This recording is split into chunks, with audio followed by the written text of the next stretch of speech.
Praise the lord everyone. Good morning. అందరూ బాగున్నారని నమ్ముతున్నాను. ప్రార్థన చేసుకొని వాక్యంలోనికి వెళ్దాం. ప్రియ పరలోకపు తండ్రి, ఈ యొక్క సమయం మాకు ఇచ్చినందుకు నీకు వందనములు స్తోత్రములు చెల్లించుకున్నాం తండ్రి. ఉదయ కాలంలో ప్రభా నీ యొక్క వాక్యం ద్వారా ప్రభా మేము నేర్చుకునబోతుండగా మాతో మాట్లాడు దేవా. నాయన మీరే జ్ఞానమును దయచేయండి తండ్రి. నీ యొక్క వాక్యం ద్వారా ప్రభా ఏమైతే మాకు బోధిస్తూ వస్తున్నారో దాని ప్రకారంగా మేము నడుచుకునేలాగా మాకు సహాయం దయచేయండి తండ్రి. నాయన మీరు నేర్పించు ప్రతి వాక్యం ద్వారా ప్రభా మరి మా యొక్క జీవితాలను కట్టుకునేలాగా మాకు సహాయం దయచేస్తారని నమ్ముతూ ఈ యొక్క సమయం అంతటిని మీ చేతికి అప్పగించుకుంటూ యేసుక్రీస్తు అతి పరిశుద్ధమైన నామంలో అడిగి పొందుకొని ఉన్నాం తండ్రి. ఆమేన్. సో ఈరోజు వాక్యము యాకోబు రాసిన పత్రిక 1వ అధ్యాయము 21 నుంచి చూద్దాము. ఇక్కడ మనకు శోధన గురించి, దానికన్నా ముందు జ్ఞానం గురించి అంతటా రాసి ఉంటుంది. అయితే మనకు 18వ వచనం 1వ అధ్యాయం యాకోబు రాసిన 1వ అధ్యాయము 18వ వచనంలో చూస్తే, ఆయన తాను సృష్టించిన వాటిలో మనము ప్రథమ ఫలముగా ఉండునట్లు సత్యవాక్యము వలన మనలను తన సంకల్ప ప్రకారము కనెను. సో ఇక్కడ చూసుకుంటే మనకు దేవుడు ఆయన యొక్క సృష్టించిన వాటిలో మనము ప్రథమ ఫలము అంటే ఫస్ట్ ఫ్రూట్ ఏదైతే ఉన్నామో అది మనమై ఉండునట్లుగా ఆయన యొక్క సత్యవాక్యం వలన మనను తన సంకల్ప ప్రకారము కనెను. అంటే మనము నిర్మింపబడిన రీతి కూడా ఏదైతే ఉందో అది కూడా వాక్య ప్రకారము అంటే సత్యవాక్యము వలన మనము పుట్టినట్టుగా లెక్క. అంటే ఆయన మనలను కన్నాడు, అంటే he has given the birth to us. So మనకు ఈ సంగతి ఎరుగుతే, అంటే 19th వర్స్ చూసుకుంటే, నా ప్రియ సహోదరులారా మీరు ఈ సంగతి ఎరుగుదురు గనుక ప్రతి మనుష్యుడు వినుటకు వేగిరపడువాడును, మాటలాడుటకు నిదానించువాడును, కోపించుటకు నిదానించువాడునై ఉండవలెను. అయితే మనము ఎలా నిర్మింపబడ్డామంటే వాక్యము ద్వారా నిర్మింపబడ్డాం. ఆయన యొక్క రక్త ప్రోక్షణ ద్వారా నిర్మింపబడ్డాం. మనము మన యొక్క జీవితాలు కానీ, అంటే మన యొక్క బాడీ కానీ, మన యొక్క సెన్సెస్ ఎవ్రీథింగ్ మనం టాప్ టు బాటమ్ ఏమై ఉన్నామంటే ఆయన విలువ పెట్టి మనలను కొన్నాడు. అంతేకాకుండా సత్యవాక్యము ద్వారా తన సంకల్ప ప్రకారము మనల్ని కన్నాడు. అంటే ఇప్పుడు మన పిల్లల్ని కన్న తర్వాత మనకేముంటుంది? అథారిటీ ఉంటుంది వాళ్ళ మీద. ఎట్లా చూస్తాం అంటే మనం చెప్పిన మాట వాళ్ళు వినాలని మనం ఎక్స్పెక్ట్ చేస్తాం కదా. సో అలాగే దేవుడు మనల్ని కన్నాడు కాబట్టి, మన యొక్క తండ్రి కాబట్టి ఆయన యొక్క అధికారము మన మీద ఉంటుంది. అంతేకాకుండా ఆయన యొక్క ప్రేమ, ఆయన యొక్క కనికరం, ఆయన యొక్క కృప మన పట్ల ఎప్పుడూ విడిచిపోదు. సో ఇవన్నీ వాగ్దానాలు కదా మనకు కూడా. నా కృప నిన్ను విడిచిపోదు, నీ కృపాక్షేమములు నీ వెంట వచ్చును అంటా ఉంటాడు కదా. నేను ఎన్నటికీ నిన్ను విడవను అంటాడు. సో ఇలా ఎన్నో వాగ్దానాలను ఉంటాయి కదా. ఎందుకంటే ఆయన తండ్రి కాబట్టి. తండ్రి మనకు ఎలా నేర్పిస్తూ వస్తాడంటే వాక్యం ద్వారానే నేర్పిస్తాడు. ఎందుకంటే మనము సత్యవాక్యము వలన ఒక సంకల్పం ద్వారా పుట్టబడ్డాం. అంటే ఒక సంకల్పం ఉంది మనకి. సంకల్పం అంటే అసలు నీ గోల్ ఏంటి, నీ ఎయిమ్ ఏంటి అని అడుగుతాం కదా ఎవరినన్నా, పిల్లల్ని కానీ పెద్దవాళ్ళని కానీ. అసలు నీ గోల్ ఏంటి, ఫ్యూచర్లో నీ గోల్ ఏంటి అంటాం కదా. అలా దేవునికి ఒక సంకల్పం ఉంది. ఏంటి? మనలను ఆయన యొక్క సత్యవాక్యము వలన ఎందుకు కన్నాడు అని అంటే మనము ప్రథమ ఫలముగా ఉండులాగున ఆయన సృష్టించిన వాటన్నిటిలో మనం ప్రథమ ఫలంగా ఉండాలంట. ఎందుకంటే మనమే దేవుని రాజ్యమై ఉన్నాం కదా. సో దేవుని రాజ్యము ఎలా ఉంటుందో ఈ భూమిలో చూపించడం కోసము ఆయన మనల్ని సత్యవాక్యం ద్వారా కన్నాడు. అయితే మనము అన్నీ ఎరిగిన వారం కనుక మనం చేయాల్సిన పనులేంటి అంటే మనకు కొన్ని నిబంధనలు కూడా పెడుతున్నాడు దేవుడు ఇక్కడ. ఏమనమంటున్నాడంటే నువ్వు మాట్లాడేటప్పుడు ఏం చేయాలంట? చాలా నిదానించాలంట. ఇంకా కోపించేటప్పుడు ఏం చేయాలంట? చాలా నిదానించాలంట.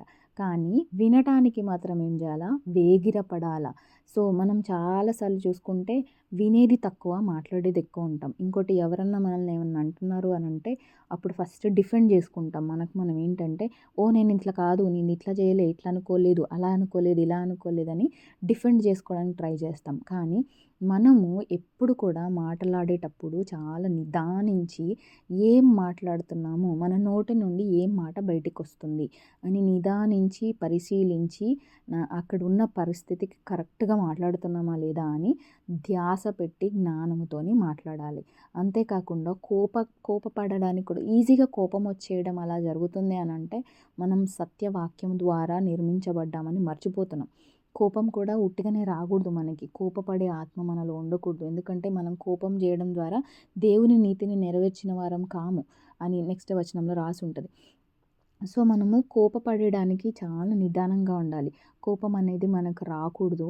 ఎంతో చాలా కంట్రోల్డ్గా ఉండాలి మన మైండ్. ఎందుకంటే మనం వినేటప్పుడు ఒకవేళ మనం వేగిరపడి విన్నామనుకోండి, ఆటోమేటిక్గా మనకు కోపం రాదు. మన యొక్క మాటలు కూడా చాలా విచక్షణతోటి మనం మాట్లాడతాం. రెండోది ఏం రాసిందంటే 20వ వచనం, ఎందుకనగా నరుని కోపము దేవుని నీతిని నెరవేర్చదు. సో దేవుని నీతిని నెరవేర్చాలనంటే మన కోపం ఉండి చాలా అబ్యూజివ్గా మాట్లాడడం, లేకపోతే ఇమీడియట్గా ఆన్సర్లు చెప్పడము, విచక్షణ లేకుండా మాట్లాడడము, ఇలా మాట్లాడడం ద్వారా దేవుని నీతి మన ద్వారా నెరవేర్చలేము. మన ద్వారా దేవుని యొక్క నీతి జరిగింపబడదు. సో మన మాట, మన యొక్క చేష్టలు, మన యొక్క కోపము, మన యొక్క ఇమోషన్స్, వీటన్నిటి ద్వారా మనం ఏం చేస్తున్నామంటే దేవుని యొక్క నీతిని నెరవేర్చలేకపోతాం. అప్పుడు దేవుని యొక్క సంకల్పము మన జీవితంలో జరగదు. సో మనము ప్రథమ ఫలముగా చేయబడ్డామన్నది మర్చిపోతున్నాం. సో అందుకే మన యొక్క ప్రతిదిన జీవితంలో చూసుకుంటే మనము వినటానికి వేగిరపడాలి. ఇంకా అంతేకాకుండా మాట్లాడడానికి నిదానించాలి, కోపించుటకు నిదానించాలి. ఎందుకంటే దేవుని నీతిని నెరవేర్చాలి అని అంటే సెల్ఫ్ కంట్రోల్ చాలా అవసరం. ఈ సెల్ఫ్ కంట్రోల్ అనేది దేవుడు ఆల్రెడీ ఇచ్చాడు కదా. ఎందుకంటే మీకు ఇంద్రియ నిగ్రహము కలిగిన ఆత్మనే ఇచ్చానంటున్నాడు దేవుడు. వేరే ఆత్మని ఏమి ఇవ్వలేదు. అంటే ఇంద్రియాలన్నీ, మన యొక్క ఇంద్రియం అంటే అందరికీ తెలిసిందే, కళ్ళు, ముక్కు, నోరు, వీటన్నిటిని కంట్రోల్డ్ చేసుకునే ఆత్మని మనకిచ్చాడు దేవుడు. ఆశానిగ్రహము, ఇవన్నీ కూడా ఒక ఆత్మీయ ఫలములు. సో ఈ ఫలములన్నీ మన లోపల ఉంటే, అంటే మనకు ఆత్మఫలములు తెలుసు: ప్రేమ, సంతోషము, సమాధానము, దీర్ఘశాంతము, దయాళుత్వము, మంచితనము, విశ్వాసము, సాత్వికము, ఆశా నిగ్రహము. సో ఈ 9 ఫలాలు, ఇవన్నీ ఫలాలు ప్రతిదిన దైనందిక జీవితంలో మనకు అవన్నీ కంట్రోల్డ్గా ఉంచుతాయి. ఆ ఫలములన్నీ దేవుని దగ్గర నుంచి వస్తున్నాయి. ఇదే వాక్య యొక్క సారాంశము. సో ఈ వాక్యము మన లోపల ప్రతిదినము మన మాట ద్వారా, మన యొక్క చేష్టల ద్వారా, మనము వాక్యము ద్వారానే నడిపించబడితే మనము దేవుని నీతిని నెరవేర్చిన వారంగా ఉంటాం. అయితే ఇక్కడ ఏం చేస్తుందంటే 21వ వచనం మళ్ళీ ఒకసారి చదువుతాను. అందుచేత సమస్త కల్మషమును, విర్రవీగుచున్న దుష్టత్వమును మాని లోపల నాటబడి మీ ఆత్మలను రక్షించుటకు శక్తిగల వాక్యమును సాత్వికముతో అంగీకరించుడి. సో ఇప్పుడు మనము ఇక్కడ చేయాల్సిన పని ఏంటంటే, వాక్యము కొరకు సత్యవాక్యము ద్వారా మనము సంకల్ప ప్రకారము కనబడ్డాం. కానీ మన బాధ్యతలు చెప్తా ఉన్నాడు ఇక్కడ. ఏంటంటే మనం చేయాల్సిన పని ఏంటంటే, సమస్త కల్మషము అంటే ప్రతి ఒక్క ఈవిల్ థాట్స్ కానీ, ఫిల్తీ టాక్స్ అంటే పనికిరాని మాటలు, పనికిరాని ముచ్చటి, లేకపోతే కల్మషము, లోపట ఉన్న కుళ్ళు, కుచితము, ఇంకా లోపల మన యొక్క హృదయంలో చాలా మోసకరమైన ఆలోచనలు ఉంటాయి. వీటన్నిటిని పక్కకు పెట్టేసి వాటన్నిటిని వదిలేయాలి కంప్లీట్గా. సమస్త కల్మషమును, ఇంకా విర్రవీగుచున్న దుష్టత్వమును. విర్రవీగుచున్న దుష్టత్వం అంటే ఇంకా దుష్టత్వంలో లెవెల్స్ ఉంటాయి. ఒక స్టార్ట్ అయింది దుష్టత్వం అని అంటే, విర్రవీగుతున్న అంటే కంప్లీట్గా ఏమవుద్దంటే హృదయం అంతటిని ఆక్యుపై చేస్తుంది అనమాట అది. సో అట్లాంటి ఆ దుష్టత్వంని మొత్తంని కూడా మనము మానివేయాలి. అంటే ఒక ఫుల్ స్టాప్ పెట్టాలి. ఒకవేళ మనకు కొంచెం కల్మషం లోపట కనిపిస్తుంది, మనకు తెలుస్తుంది మన యొక్క హృదయంలో మనం జెలసీ కలిగి ఉన్నామా, లేకపోతే మనము వేరే వారి మీద కోపం కలిగి ఉన్నామా, లేకపోతే వేరే వారి మీద ద్వేషం కలిగి ఉన్నామా, ఇవన్నీ మన హృదయంలో మనకు తెలుస్తానే ఉంటది. సో, ఈ దుష్టత్వాన్ని మనం ఏం చేయాలంటే అంటే ఆ ఫుల్ స్టాప్ పెట్టే బాధ్యత కూడా మనదే. అక్ అక్కడ ఫుల్ స్టాప్ పెట్టిన తర్వాత నెక్స్ట్ మనం చేయాల్సిన పనేంటంటే, లోపల నాటబడి మీ ఆత్మలను రక్షించుటకు శక్తిగల వాక్యమును సాత్వికముతో అంగీకరించుడి. సో, ఇప్పుడు మనం డైలీ పని చేయాల్సిందేంటంటే, మన ఆత్మలను రక్షించే శక్తి ఒక్కదానికి మాత్రమే ఉంది. అదేంటంటే వాక్యము. సో, వాక్యము చదవకుండా, వాక్యము దైనందిక జీవితంలో లేకుండా మనం దేవుని చేత రక్షింపబడ్డాము, దేవుని చేతనే నడపబడుచున్నామనే అపోహలో ఉంటే మాత్రం మనం ఏది చేయలేం. మనం అనుకుంటాం దేవుడితో నేనెప్పుడో బాప్టిజం తీసుకున్నాను, నేనెప్పుడు రక్షణ పొందుకున్నాను. సో, ఇప్పుడంతా నడిపించేది దేవుడే. దేవుడే నడిపిస్తా ఉంటాడు. దేవుని చిత్తమే జరుగుతా ఉంటది అని అనుకుంటే కాదు. మన దైనందిక జీవితం ఎవ్రీ డే లైఫ్‌లో మనం చేయాల్సిందేంటంటే, లోపల నాటబడి అంటే ఈ వాక్యం ఏమవ్వాలంటే డీప్‌లీ రూటెడ్ అయిపోవాలి. అంటే లోపల లోపలికి ఈ వాక్యము ప్రతిరోజు పోతా ఉండాలి. పోతుంటే ఏమవుతా ఉంటదిక్కడ మనకు ఆత్మలను రక్షించే శక్తి. అంటే మన యొక్క ఆత్మకు రక్షించే శక్తి పరిశుద్ధాత్మకుంది. అంతేకాకుండా మనం పరిశుద్ధాత్మ చేత నింపబడకపోతే, వాక్యము చేత మనం నింపబడకపోతే మన ఆత్మలకు రక్షణ లేదు. సో, అలాంటి రక్షించగలిగే శక్తి ఒక్క వాక్యం మాత్రమే ఉంది. కాబట్టి ఇక్కడ దేవుడేం చెప్తున్నాడంటే, సాత్వికముతో అంగీకరించుడి. అంటే సాత్వికంతో అంటే హంబుల్ హార్ట్, తగ్గింపు స్వభావము లేనిది మనము వాక్యముని స్వీకరించలేము. తగ్గింపు స్వభావం అనేది ఏం చేస్తదంటే, మన యొక్క హోల్ బాడీని, ఫిజికల్ బాడీని, మెంటల్‌గా అన్నిటిని ఏం చేస్తదంటే ఒక స్టేట్‌కి తీసుకొచ్చి అదేం చేస్తదంటే వినగలిగే ఒక ఆత్మని క్రియేట్ చేస్తది మన లోపల. సో, సాత్వికం అనేది మన యొక్క హృదయంలో అంటే హంబుల్‌నెస్ అనేది ఎప్పుడు ఉంటే ఏమవుతదంటే మనము వాక్యంని అబ్జార్బ్ చేసుకుంటాం. అంటే నీరుని ఒక వేరు ఎలా వాటర్‌ని ఇట్లా గుంజేసుకుంటదో భూమి, అలా వాక్యము విన్న ప్రతిసారి మనం ఏం చేస్తామంటే అబ్జార్బ్ చేసుకుంటాం. అబ్జార్బ్ చేసుకున్నప్పుడు ఏం జరుగుద్ది మనకు, మనం వినేవారుగా మాత్రం కాకుండా దాన్ని చేసేవారుగా ఉంటాం.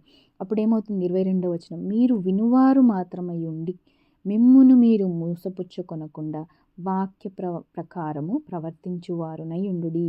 సో, మనం ఎన్ని సంవత్సరాల్లో చూసుకుంటే ఎన్ని వేల కోట్ల సార్లు మనము వాక్యం వినుంటాం కదా! సో, అన్ని వేల కోట్ల సార్లు వాక్యం విన్న ప్రతిసారి కొంచెం ఇట్లా ఉజ్జీవం వస్తది. కొంచెం ఇట్లా ఊపొస్తది. అబ్బా! ఎంత బావుంది వాక్యం, ఎంత ఉజ్జీవం వచ్చింది, ఇలా నేను నడపబడాలి అని కాసేపు మాత్రమే ఉండి తర్వాత ఎళ్ళిపోద్ది కదా! సో, మనము ఈ వాక్యంని వినువారుగా ఉంటే ఏమవుతుంది, మనల్ని మనమే మోసపుచ్చుకున్న వాళ్ళుగా ఉంటాం. మనల్ని మనమే చీట్ చేసుకున్న వాళ్ళలాగా ఉంటాం. కానీ దాని ద్వారా ప్రవర్తించాలి. సో, ఇది దేవుని యొక్క సంకల్పమై ఉన్నది. సత్యవాక్యం వల్ల మనలను ఒక సంకల్పం కోసం ఆయన కన్నాడు కాబట్టి మనమేం చేయాలంటే ఆ వాక్య ప్రకారము ప్రవర్తించాలి.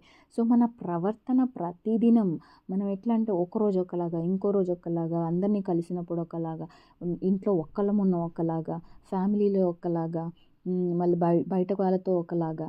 సో, పలు రకాలుగా అంటే ఒక కమేలియన్ అంటారు కదా! తొండ రకరకాలుగా కలర్లు మారుస్తది కదా!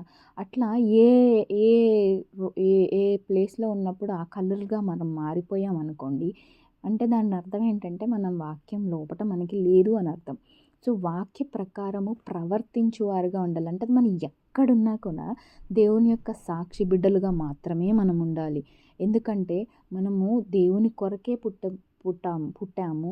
దేవుని యొక్క సంకల్పం కొరకే మనము ప్రథమ ఫలంగా ఉండడం కోసమే మనము సృజించబడ్డాం. సో, సృష్టించిన వాటన్నిట్లో మనం ప్రథమ ఫలంగా ఉండాలి అనంటే ఉన్నాము ఆల్రెడీ. కానీ మనం అది గ్రహించాలి. అయితే 23వ వచనం, ఎవడైనను వాక్యమును వినువాడయుండి దాని ప్రకారం ప్రవర్తింపని వాడైతే వాడు అద్దములో తన సహజ ముఖంను చూచుకొని మనిషిని పోలి ఉన్నాడు. సో, మనం అద్దంలో చూసుకుంటాం. అద్దంలో చూసుకున్న తర్వాత ఏమవుద్ది, వెళ్ళిన తర్వాత మనం ఫేస్‌ని మర్చిపోతాం కదా! వాడు తన్ను చూసుకొని అవతలికి పోయి తానెట్టివాడో వెంటనే మర్చిపోవును కదా! సో, మనకు ఆ మైండ్‌లో ఆ పిక్చర్ అనేది మన కళ్ళ ముందు ఎప్పుడు ఉండదు. సో, ఈ వాక్యముని ఈ వాక్యము కూడా చదివి వెంటనే మర్చిపోయేటోడు ఏమవుతది అనంటే, అప్పుడేమవుతదంటే మర్చిపోయిన తర్వాత ఇంక అది మనకు గుర్తుండదు. అంటే ఆ పిక్చర్‌ని మనం కళ్ళల్లో పెట్టుకోలేం. సో, మన ఫేస్‌ని మనం గుర్తుంచుకోలేం. అయితే ఇక్కడేమంటున్నాడంటే 25వ వచనం, అయితే స్వాతంత్ర్యమునిచ్చు సంపూర్ణమైన నియమములో తేరి చూచి నిలకడగా ఉండువాడెవడో వాడు విని మరచువాడు కాక క్రియను చేయువాడయుండి తన క్రియలో ధన్యుడగును. సో, ఈ విషయం మనం బాగా అర్థం చేసుకోవాలి. ఏంటంటే స్వాతంత్ర్యమునిచ్చు సంపూర్ణమైన నియమము. అంటే ఒక నియమం అనేది ఉన్నది. ఒక కట్టు, ఒక నియమము అనేది దేవుడు ఏర్పాటు చేశాడు. అదేంటిదంటే స్వాతంత్ర్యమునిచ్చు సంపూర్ణమైన నియమము. ఈ నియమంలోకి మనం ఏం చేస్తూ ఉండాలంటే తేరి చూచి నిలకడగా ఉండాలి.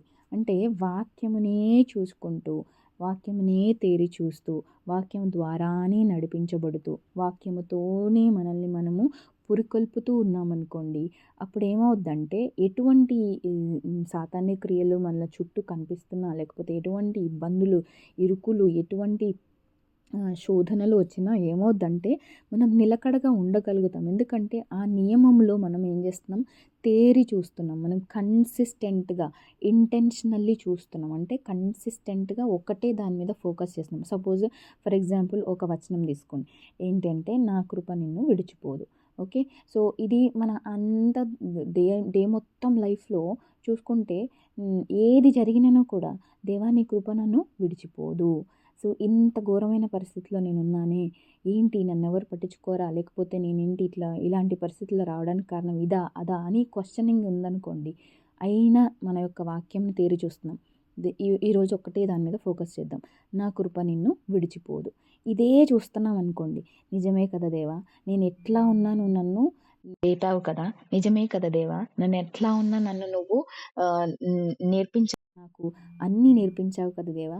నేనెట్లా ఉన్నా కానీ చిన్నప్పటి నుంచి నువ్వు నన్ను చూసుకుంటూ వచ్చావు కదా దేవా! నేనెలా ఉన్నా కానీ నువ్వు నాకు రక్షణ ఇచ్చావు కదా దేవా! నేనెలా ఉన్నా కానీ నువ్వు నా కొరకు చనిపోయి తిరిగి లేచావు కదా దేవా! నీ కృప నన్ను విడిచిపోదు కదా దేవా! అని ఇలా మనం ఒకటే వచనంని తేరి చూసుకున్నామనుకోండి. సపోజ్ ఒక్కరోజు ఒక దాని మీద ఫోకస్ చేసాం. అప్పుడేమవుతుంది మనకు నిజంగా ఆయన యొక్క గుణగణాలన్నీ కూడా నేర్పిస్తాడు దేవుడు.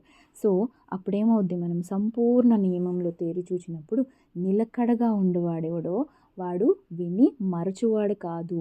సో, ఇప్పుడు ఎప్పుడైనా వాక్యం కొరకే మనం నియమింపబడ్డామే, వాక్యం కొరకే మనము బ్రతుకుతున్నాం, వాక్యం కోసమే మనము నిర్మించబడ్డామనేది మనకు గుర్తుంటే ప్రతిసారి కూడా అది రిమైండర్ అవుద్ది. మనము పరిశుద్ధాత్మ గురించి కూడా ధ్యానం చేసినప్పుడు చూసాం ఏంటంటే పరిశుద్ధాత్మ అనేది ఈజ్ ఎ రిమైండర్. ఆయన మనకు రిమైండ్ చేస్తూ ఉంటాడు, అంటే గుర్తు చేస్తూ ఉంటాడు. సో, మనకు వాక్యం చదివి మర్చిపోతున్నాం అనే ఒక కంప్లైంట్ చేయడానికి లేదు, ఛాన్స్ లేదు. సో, మనం ఏం చేయాలంటే వాక్యం చదవాలి, దాన్ని తేరి చూస్తూ ఉండాలి, దానిని ధ్యానం చేస్తూ ఉండాలి. సో, అందుకోసము మనం ప్రతిదినం చేయాల్సిన పని ఏంటంటే తేరి చూస్తూ ఉండాలి, ధ్యానం చేస్తూ ఉండాలి. సో, అప్పుడు మనము చేసే ప్రతి క్రియలో ఏమవుతాం, ధన్యులమవుతాము. అయితే మనము పైన రాసిన ప్రకారము మాట్లాడేటప్పుడు ఎలా ఉండాలి, నిదానించాలి. అలాగే 26వ వచనంలో చూసుకుంటే ఎవడైనను నోటికి కళ్ళెం పెట్టుకొనక తన హృదయమును మోసపరుచుకొనుచు భక్తి గలవాడని అనుకున్న ఎడల వాని భక్తి వ్యర్థమే. సో, మనము కంట్రోల్‌లో పెట్టుకోవాలి. ఇప్పుడు మన నోరు ఎప్పుడు కంట్రోల్‌లో ఉంటదంటే మన యొక్క వాక్యము డీప్‌లీ రూటెడ్‌గా ఉన్నప్పుడు, ఆ వాక్యంనే మనం తేరి చూస్తున్నప్పుడు, ఆ యొక్క నియమం ద్వారా మనం నడిపింపబడుతున్నప్పుడు మన నోరు ఏం చేస్తది, ఓన్లీ వాక్యం ద్వారా వచ్చిన జ్ఞానమే మాట్లాడుతది. మన నోరు ఎప్పుడు కూడా కంట్రోల్డ్‌గా ఉంటది. మనకి ఈజీగా కోపం రాదు. ఇంకోటి, ఎవరైనా ఏదైనా చెప్తున్నప్పుడు, లేకపోతే దేవుడు ఏదైనా వాక్యం మనకు ఇంకా గుర్తు చేస్తున్నప్పుడు, లేకపోతే దేవుడు మనతో మాట్లాడుతున్నప్పుడు వినడానికి వేగిరపడేవాళ్ళంలాగా ఉంటాం. అప్పుడేమవుద్ది, మనము ఆ నియమంలో దేవుని తట్టే చూస్తూ, దేవుని వైపే చూస్తూ, తేరి చూస్తూ, ఆ యొక్క దేవుడిచ్చే ఆ యొక్క కృపని, ఆ కృప బాహుళ్యంని మనము పొందుకుంటాం. ఇంకంతేకాకుండా ఆయన సత్యవాక్యం ద్వారా మనకు ఎలా అయితే నిర్మించబడ్డామో సంపూర్ణమైన ప్రథమ ఫలంగా మనము నియమింపబడ్డామనేది గుర్తుపెట్టుకుంటాం. సో, మనము ప్రతిదినం చేయాల్సిన పని ఏంటంటే తేరి చూడడము. వాక్యమును విని దానిని ప్రకారంగా నడుచుకోవాలి అని అంటే you have to SIT at one place. ఒక దగ్గర కూర్చొని మనము తేరి చూచే వారంలాగా, అంటే ఫోకస్ ఆన్ వన్ థింగ్. ఒక్క వచనంని ఒకరోజు పెట్టుకుందాం, ఇంకో రోజు ఇంకో వచనం, అలా ప్రతిదినము ఒక్కొక్క వచనంని ధ్యానం చేసుకుంటా పోతూ ఉంటే, అదే ధ్యానం చేసుకుంటూ అదే మాట్లాడుతూ ఉంటే మనకు అర్థమవుద్ది నిజంగా దేవుడు నిజమైన స్నేహితుడు కదా అసలు, కదా. మనము దేవునితో అంటుకట్టబడి ఉన్నాం కదా. సో అలాంటప్పుడు ఆయన యొక్క గుణగణాలన్నీ మనలోకి ఈ పాటికి అసలు కంప్లీట్గా వచ్చేసి అసలు ఎన్నో గొప్ప కార్యాలు చేయాలి కదా. ఎందుకు చేయలేకపోతున్నాం అంటే ఈ తేరి చూడడం దగ్గర మనం మిస్టేక్ చేస్తున్నాం. ఎందుకంటే ఇంకా ఏదో మిస్టేక్, ఇంకా ఏదో లేజినెస్ మన లోపట ఉంది. సో మనము చెక్ చేసుకుందాం మన యొక్క హృదయాలని. మనం ఎక్కడ దేవుని నుంచి దూరంగా పోయి సొంత కార్యాలు చేస్తున్నామో అక్కడ మనం ఒక స్టాప్ పెడదాం. ఓకే, ఇవన్నిటిని మాని, కదా పైన రాసినట్టు ఈ సమస్త కల్మషమును దుష్టత్వమును మాని, అంటే కంప్లీట్గా స్టాప్ పెట్టేసి తర్వాత మనం ఏం చేయాలంటే ఆత్మలను రక్షించగల శక్తి వాక్యంని అంగీకరిద్దాం. సో ఎవ్రీడే మనము వాక్యము మీద ఫోకస్ చేద్దాం. అలా చేయడానికి దేవుడు మనకు సహాయం చేయనుగాక. ప్రార్థన చేసుకుందాం. ప్రియ పరలోకపు తండ్రి, ఈ యొక్క సమయం ఇచ్చినందుకు నీకు వందనములు, స్తోత్రములు తండ్రి. అవును ప్రభా, యాకోబు ఒకటో అధ్యాయం ద్వారా మాతో మాట్లాడినందుకు నీకు వందనములు తండ్రి. వాక్యమును తేరి చూచి దానిలో నిడకడగా ఉండునట్లుగా మా అందరికీ సహాయం దయచేస్తారని ప్రభా, నేను ఇక్కడ చేరిన బిడ్డలందరిని గురించి ప్రార్థిస్తున్నాం తండ్రి. ఎవరెవరికైతే ఏ అవసరతలు ఉన్నాయో వారందరినీ జ్ఞాపకం చేసుకోండి తండ్రి. ఎవరైతే అనారోగ్యంగా ఉన్నారో ఆ బిడ్డలను ముట్టి స్వస్థపరుస్తారని నమ్ముతున్నాం తండ్రి. నాయనా, నువ్వు మా కొరకు ప్రభా మరి తండ్రి చనిపోయి తిరిగి లేచి నీ యొక్క రక్షణ భాగ్యంని మాకు ఇచ్చినావు తండ్రి. నాయనా, అలా మేమందరం ప్రభా మరి తండ్రి నీ యొక్క గుణగణాల ద్వారా మేము నాయన పెరగడానికి ప్రభా మరి తండ్రి ఈ యొక్క వాక్యమును మాకు, సత్య వాక్యమును మాకు ప్రతిదినం బోధిస్తూ వస్తున్నందుకు నీకు వందనములు, స్తోత్రములు తండ్రి. నాయన, మీరు చేసే ప్రతి కార్యముని బట్టి నీకు వందనములు, స్తోత్రం తండ్రి. మీరు చేసే మేలులను బట్టి ప్రభా నీకు వందనములు, స్తోత్రం తండ్రి. నాయన, ప్రతి ఒక్క చిన్న బిడ్డలని ప్రభా మరి తండ్రి వారి యొక్క ఫ్యామిలీస్లో ప్రభా ఎటువంటి ఇబ్బందులు ఉన్నాను, ఎటువంటి కష్ట నష్టములు ఉన్నాను ప్రభా మరి తండ్రి మీరు వారి మధ్యలో ఉన్నారని గుర్తిస్తున్నందుకు నీకు వందనములు, స్తోత్రములు తండ్రి. మీరు చేయబోయే గొప్ప కార్యములు ఇంకా ఎన్నెన్నో ఉండగా ప్రభా మరి తండ్రి మీరు ఎటువంటి ప్లాన్స్ కలిగి ఉన్నారో వాటన్నిటికీ మేము సబ్మిట్ చేసుకోవడానికి జ్ఞాపకం చేసుకొని ప్రభా నేను ఎల్లప్పుడూ మీ మీద ఆధారపడి జీవించే బిడ్డలుగా ఉండడానికి సహాయం దయచేస్తారని నమ్ముతూ యేసుక్రీస్తు అతి పరిశుద్ధమైన నామంలో అడిగి పొందుకుని ఉన్నాం తండ్రి. ఆమేన్. Praise the lord.